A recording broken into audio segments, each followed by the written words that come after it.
Glória a Deus, a paz de Cristo a todos. Amém. Abra sua Bíblia no Evangelho de João, capítulo de número 4.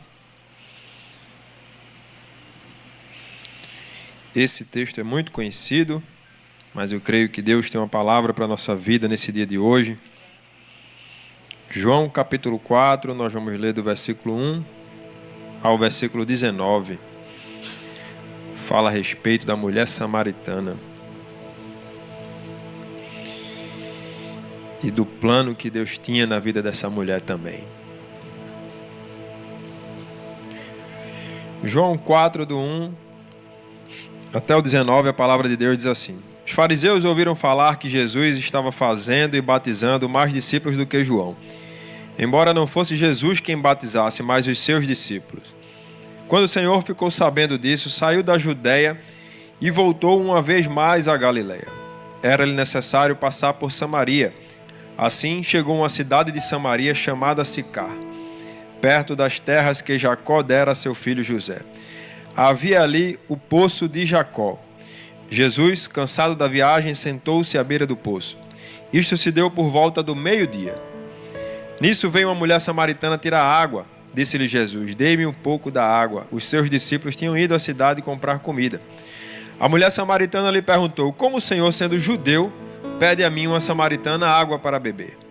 Pois os judeus não se dão bem com os samaritanos. Jesus lhes respondeu: Se você conhecesse o dom de Deus e quem lhe está pedindo água, você teria pedido e ele teria dado água viva. Disse a mulher: O Senhor não tem com que tirar água, o poço é fundo. Onde pode conseguir essa água viva? Acaso o Senhor é maior do que o nosso pai Jacó, que nos deu o poço, do qual ele mesmo bebeu, bem como seus filhos e seu gado? Jesus respondeu: Quem beber desta água terá sede outra vez, mas quem beber da água que eu lhe der nunca mais terá sede. Ao contrário, a água que eu lhe der se tornará nele uma fonte de água a jorrar para a vida eterna. A mulher disse: Senhor, dê-me dessa água para que eu não mais tenha sede, nem precise voltar aqui para tirar água. Ele lhe disse: Vá, chame o seu marido e volte. Não tenho marido, respondeu ela. Disse Jesus: Você falou corretamente dizendo que não tem marido. O fato é que você já teve 5, e o homem com quem você vive não é seu marido. O que acabou de dizer é verdade. Versículo 19, disse a mulher: Senhor, vejo que é profeta. Versículo 39 vai dizer assim: Muitos samaritanos daquela cidade creram nele por causa do seguinte testemunho dado pela mulher: Ele me disse tudo o que tenho feito. Feche seus olhos, vamos orar. Senhor nosso Deus, estamos aqui, Pai, na Tua presença, aqui está a Tua palavra, Senhor. A nossa oração é que o Senhor venha falar conosco de uma maneira clara, de uma maneira objetiva, para que o Teu povo possa entender, Senhor, o recado que o Senhor quer entregar nessa noite. Que eu seja apenas um instrumento usado nas Tuas mãos para falar ao Teu povo, Senhor, que o povo é Teu, a igreja é Tua, Senhor. Usa-me como instrumento nas Tuas mãos. Essa é a nossa oração, Senhor, no nome de Jesus. Amém e amém. Essa mulher, ela é uma prova viva, através da Bíblia, não mais hoje, claro, de que os planos de Deus não podem ser frustrados na nossa vida. Você sabe que essa guerra ou essa disputa que existia entre os judeus e os samaritanos era algo histórico, era algo de muito tempo, de longas datas. E os judeus não se davam com os samaritanos, eles nem se relacionavam. Tanto é que existia vários caminhos para fazer essa travessia que Jesus ia fazer de Judeia até a Galileia. O mais curto era esse, de Samaria, mas os judeus preferiam ir por outro caminho do que passar por aquela cidade. Essa cidade de Samaria, que por um tempo foi a capital do Reino do Norte, quando o Reino de Israel se dividiu.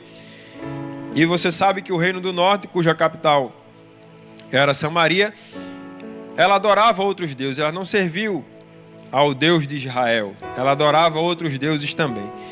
E por conta disso, após o cativeiro assírio, que esse povo foi levado, eles passaram a se relacionar com outros povos. E dessa mistura de povos, dessa miscigenação, surgiram várias coisas que não agradavam a Deus e, consequentemente, desagradavam o povo judeu, porque deixou aquele povo de ser uma raça pura, uma raça, o povo de Deus, o povo escolhido do Senhor.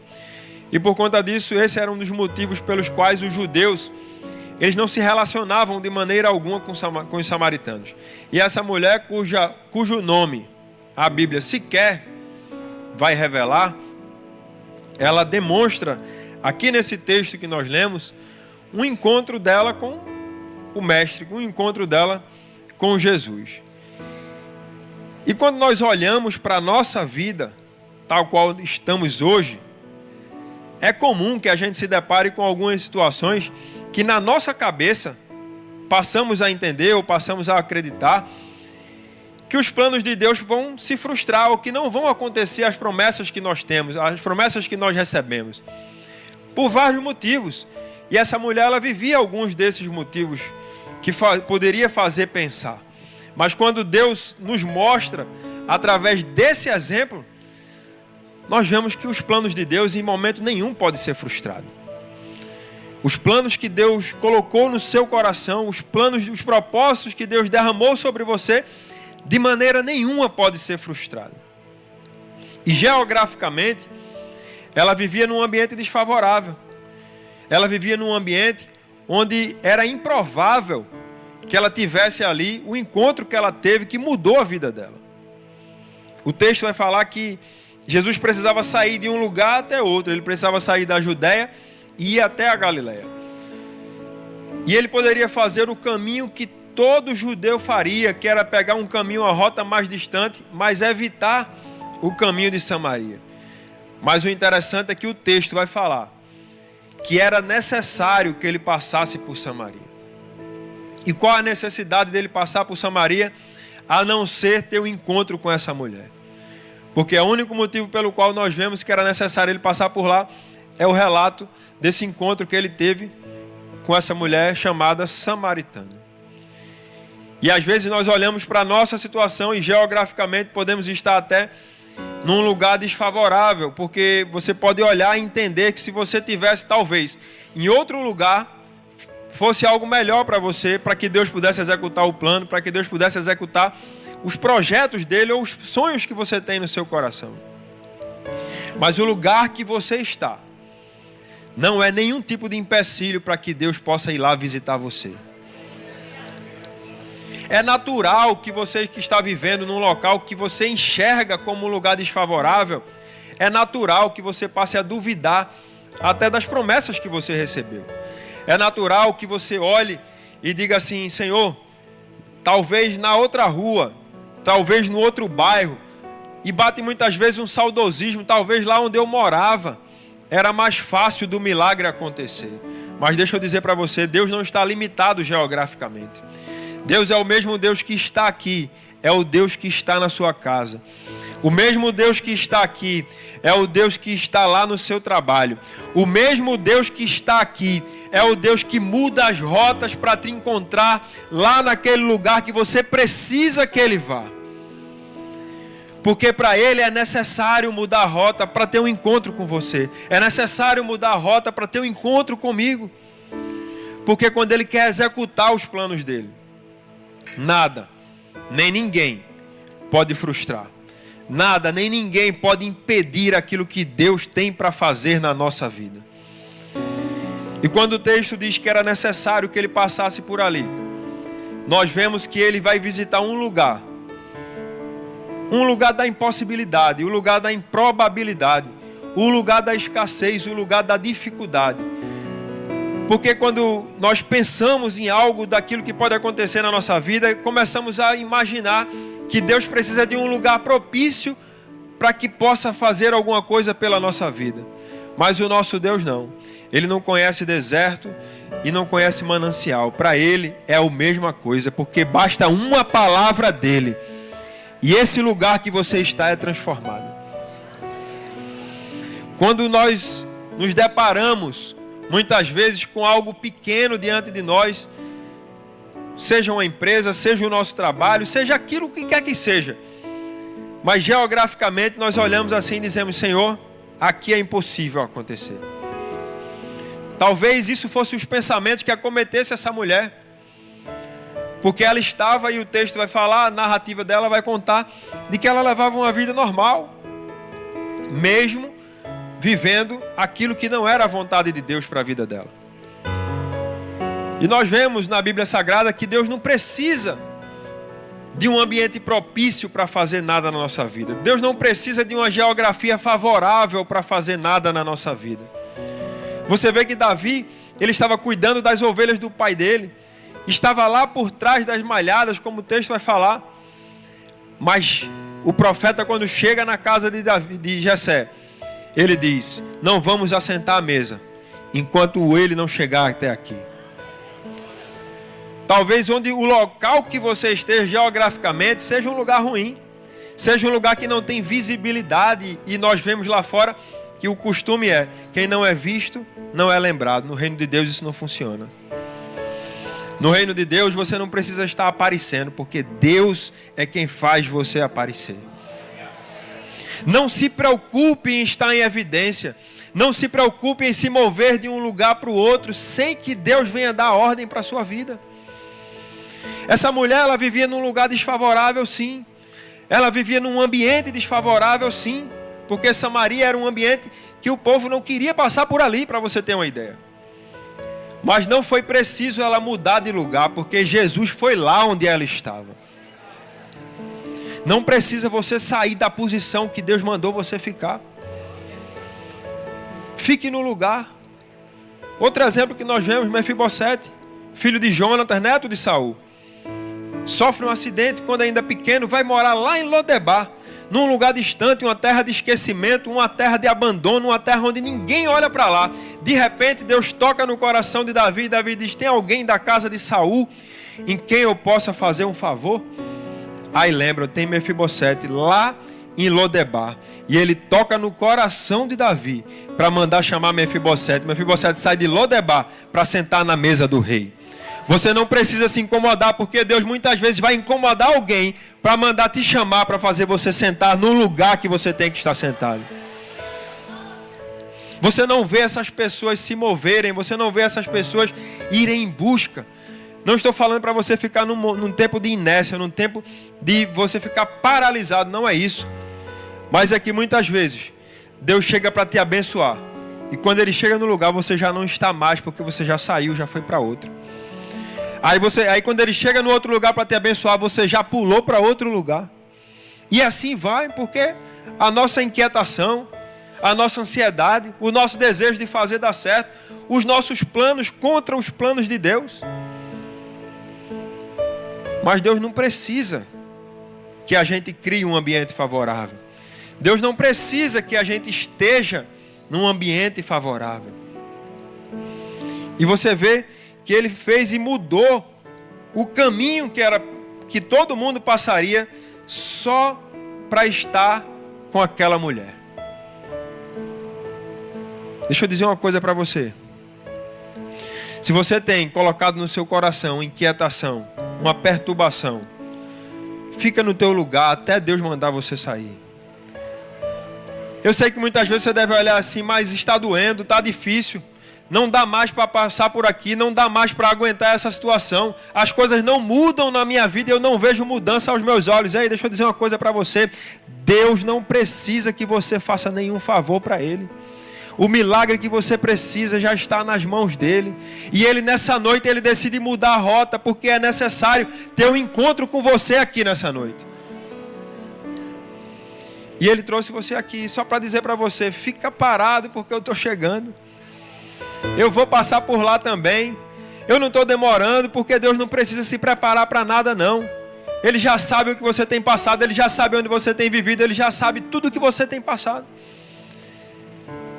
Mas vai chegar o tempo que Ele vai mudar a rota, porque é necessário que Ele passe no local que você está. Não é a geografia do lugar que vai impedir Deus de chegar lá. Ele vai chegar. Outra coisa que nós vemos, o cenário também não vai impedir Deus de chegar. A mulher, ela se via como uma pessoa impura. Versículo 9, ela vai dizer: a mulher samaritana lhe perguntou: como o Senhor, sendo judeu, pede a mim, uma samaritana, água para beber? E aqui tem duas coisas que a gente precisa se atentar. Primeiro, O texto vai falar que os judeus não se davam com os samaritanos. Por isso que era incomum que Jesus pudesse estar falando com ela, sendo ele judeu. E a ideia era, o samaritano é impuro e os judeus são puros. Então, na cabeça dela, a circunstância de pecado que ela vivia, a circunstância que ela vivia no meio do seu povo, impedia ela de falar com Jesus.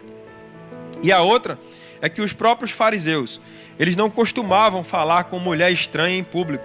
Não havia isso. Então, por isso ela tinha esse medo, por isso ela tinha esse receio de estar ali falando com Jesus e alguém ver aquela situação que estava acontecendo.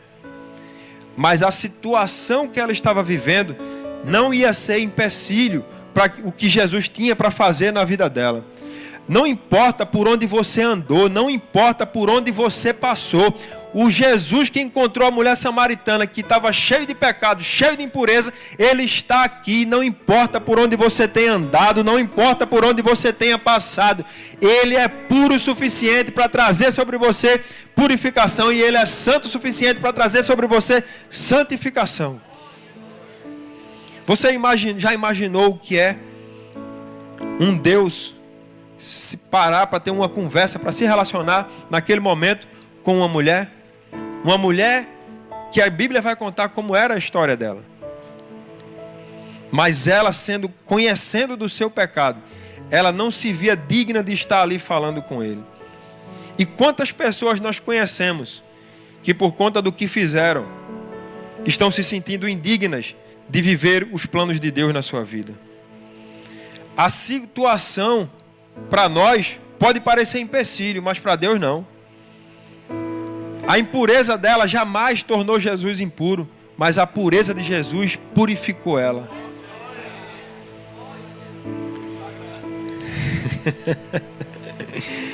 A pureza de Jesus chegou a purificar aquela mulher.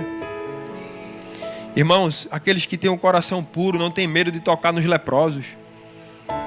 Aquele que vive em santidade não tem medo de abençoar aqueles que estão no mau caminho, porque sabem que ele vai servir de bênção na vida das pessoas. Eu não sei o que você fez nem por onde você andou, mas não há pecado, não há o que você tenha feito que vai impedir de Jesus entrar na sua vida.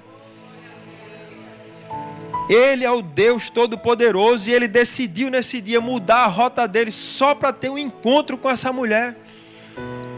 E você acha que ele veio aqui, que você saiu da sua casa para vir aqui e ele não é capaz de ter um encontro com você nessa noite? Muitas vezes nós duvidamos ou entendemos que Jesus não é capaz de fazer algo na nossa vida, mas essa limitação é imposta por nós mesmos. Ele não conhece essa limitação.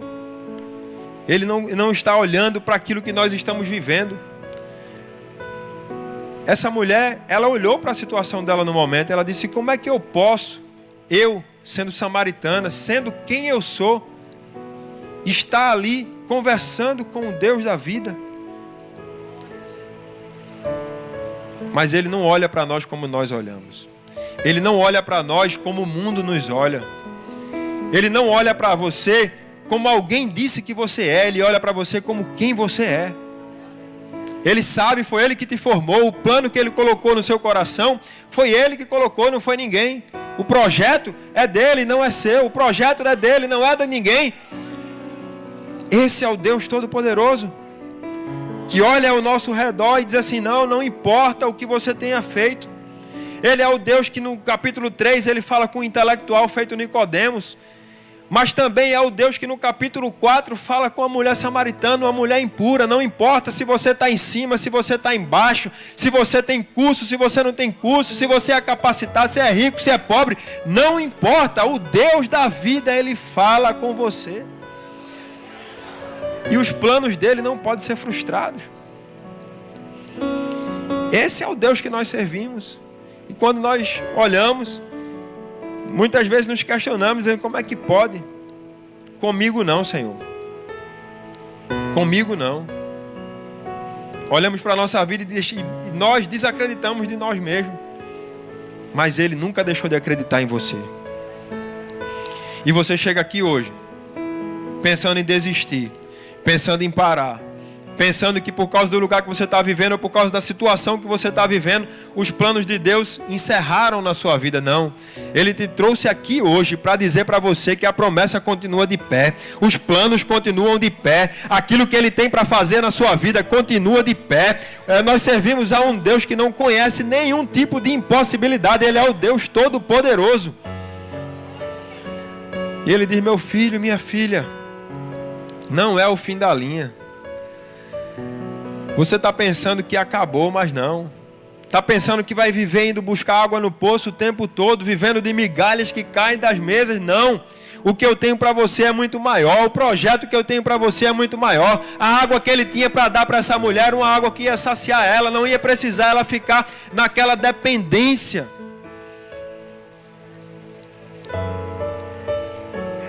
E os planos de Deus, eles sempre são em abundância. Ele nunca faz a gente sonhar nada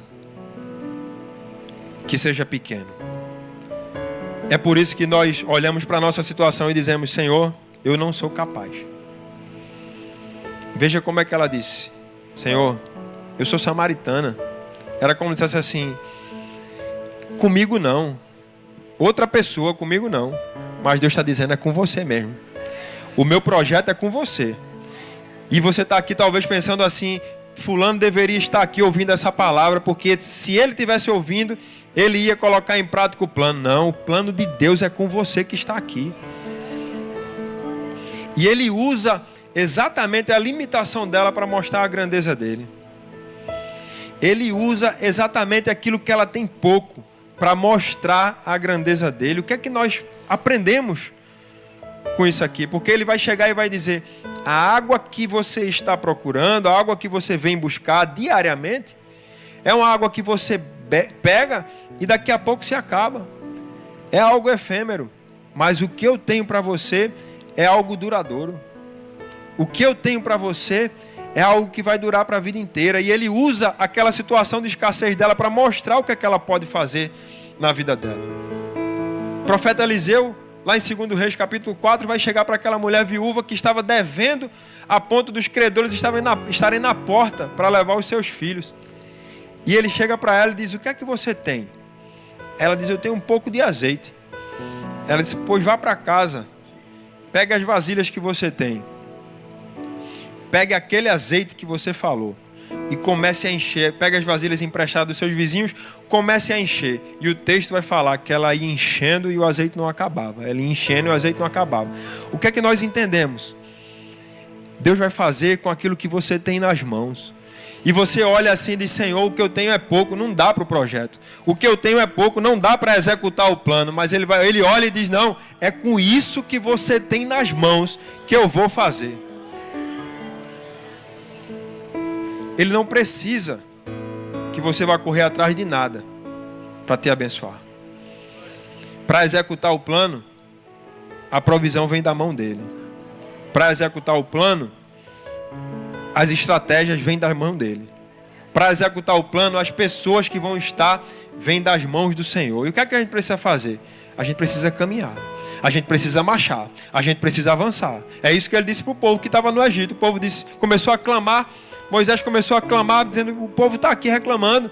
Ele disse: Moisés, estão clamando por quê? Diga ao povo que marche. O que é que vocês têm nas mãos? O que é que vocês podem fazer? Nada, a não ser andar. Para trás vem Faraó, para frente o Mar Vermelho.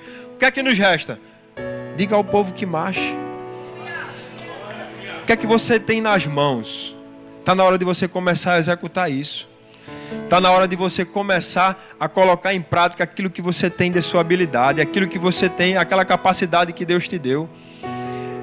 E você olha assim e diz: Senhor, é pouco para o que eu preciso. Mas é Deus que está mandando. Comece a marchar, comece a caminhar, comece a andar, comece a fazer. É na nossa escassez que Ele mostra a sua grandeza. Gideão ia livrar o povo dos midianitas. Tinha muita gente. Deus começa a tirar o povo. Tira que tem muita gente, porque senão vão dizer que foi com a força deles que eles conseguiram. É desse jeito que Deus faz muitas vezes. Pega aquilo que nós temos de mais escasso para mostrar a grandeza dele na nossa vida, para mostrar que Ele é Deus. E qual é o nosso papel? diga ao meu povo que marche. Diga ao meu povo que continue. Mas está doendo, Senhor, continua. Senhor, eu não estou mais aguentando, continua. Deus, eu não estou mais suportando esse processo, continua. Se Ele prometeu, vai acontecer. Se Ele falou, se Ele disse que ia acontecer, vai acontecer. E Ele continua no diálogo com aquela mulher. Versículo 15 e 16. Esse para mim é um ponto crucial dessa conversa. Um ponto crucial porque quando ela aceita a proposta dele, tá bom, então me dê dessa água que eu vou beber e não vou ter mais sede. E aí a conversa muda de rumo. Parece que Jesus chegou no ponto que ela queria para poder mostrar para ela algo que seria a virada de chave na vida dela. E quando ela diz para ele, Senhor, tá bom, então me dá dessa água. E aí no versículo 16 ele vai dizer, vai chamar o seu marido e volte. Ele parece que toca na ferida dela. Ele parece que toca num ponto que era o que mais doía na vida dela. Porque ela vai dizer, Senhor, eu não tenho marido. Ele vai dizer, dissestes bem, já tivesse 5.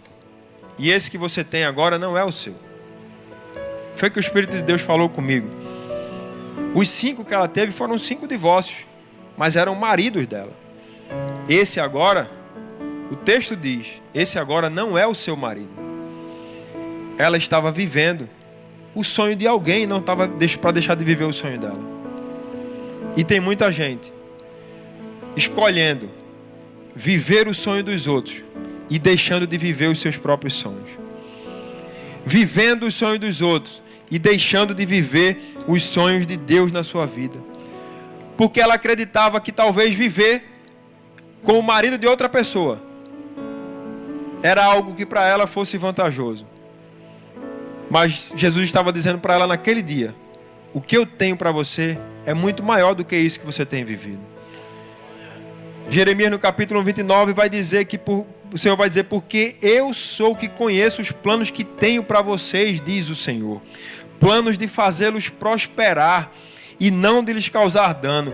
Plano de dar-lhes esperança e um futuro. Ele estava dizendo para aquela mulher, olha, para de viver o sonho dos outros, passa a viver aquilo que eu tenho para a sua vida. E o que é isso? O que é viver os sonhos dos outros? É você ser maldição num lugar que era para você ser bênção. Porque ela estava sendo maldição na vida de alguém.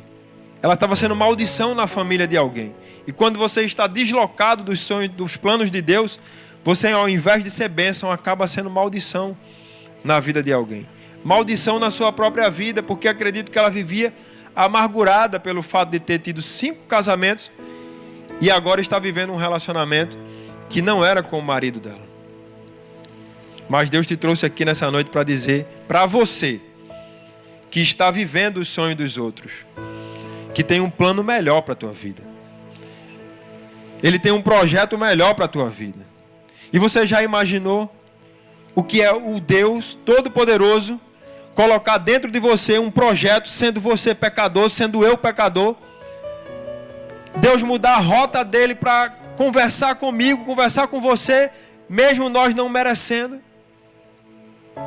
Ele chega e diz, pega o projeto dele, o plano dele, e diz, olha, o que eu tenho para a sua vida é melhor. O meu plano, eu transfiro para você. Eu coloco dentro de você. E você que chegou aqui se sentindo indigno de receber um plano de Deus, de receber um projeto de Deus, você vai sair daqui de posse de vitória. Você vai sair daqui abençoado. Você vai sair daqui com a direção que você precisa. Porque você vai parar de viver aquilo que você viveu até hoje, vivendo os sonhos e os projetos dos outros, para passar a viver os sonhos de nosso Deus. Ah, mas eu não sou capaz, eu não sou digno. Eu sou igual a essa mulher samaritana, não importa. O Jesus que eu sirvo, Ele morreu na cruz por mim, Ele morreu na cruz por você, para perdoar os nossos pecados, para ter um encontro conosco e dar para a gente uma nova direção, um novo rumo para a nossa vida. Esse é o Deus a quem nós servimos, esse é o Deus que está aqui nessa noite, que resolveu passar por aqui para te abençoar, para falar contigo. Será que você pode aplaudir a esse Deus, exaltando e glorificando ao nome dEle? Glória a Jesus. Pare de viver os sonhos dos outros, para que você possa viver os sonhos que Deus tem para a sua vida. E ela vai dizendo: Senhor, eu vejo que o Senhor é profeta, porque o Senhor disse algo sem nem me conhecer, sem nem saber da minha história. O Senhor revelou algo que era oculto, porque nos meus planos eu tinha 1 hora de ir buscar água, para que eu não pudesse me encontrar com ninguém. Nos meus planos eu tinha um método a fazer. Mas Deus, Ele não é adepto a métodos. Ele é adepto a propósito. Deus não é adepto a metodologias para se alcançar nada. Ela tinha a forma dela. Ela ia num determinado horário. Ela utilizava de um certo caminho. Mas Ele não. Ele queria quebrar isso na vida dela. E quando Ele quebra isso na vida dela, Ele transforma ela numa grande missionária naquele lugar. Ele pega aquela mulher que aos olhos de todos ali naquele ambiente não valia nada. Ele pega aquela mulher que aos olhos das pessoas, porque veja, se ela ia no horário que ninguém ia, é porque ela tinha medo dos olhares que cruzavam ela. Ela tinha medo da justiça que faziam, dos julgamentos que faziam sobre ela.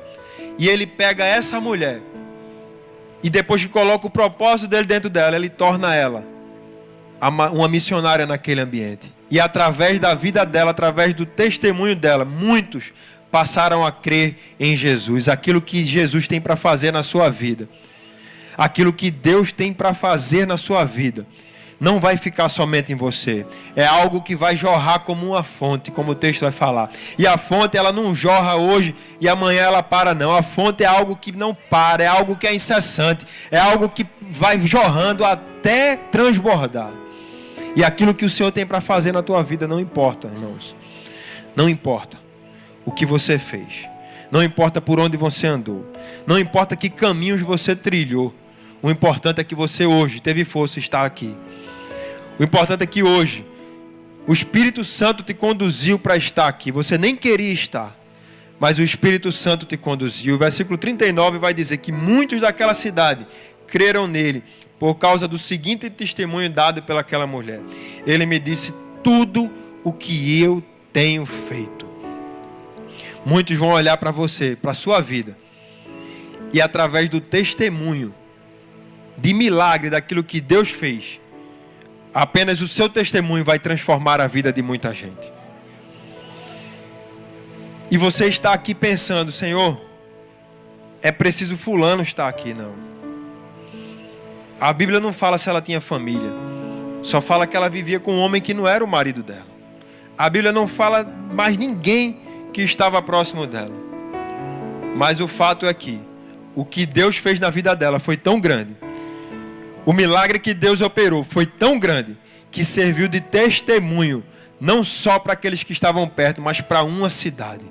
Aquilo que Deus tem para fazer na sua vida será testemunho, não só para os da sua casa, nem só para os que estão perto de você, mas servirá de testemunho para pessoas que nem te conhecem e vão conhecer da tua história e vão olhar para você e vai dizer: eu quero aquele Deus a quem ela serve, eu quero aquele Deus a quem ele serve, eu quero receber também um plano do Senhor como ele recebeu. Será que você pode aplaudir esse Deus? Se coloque de pé.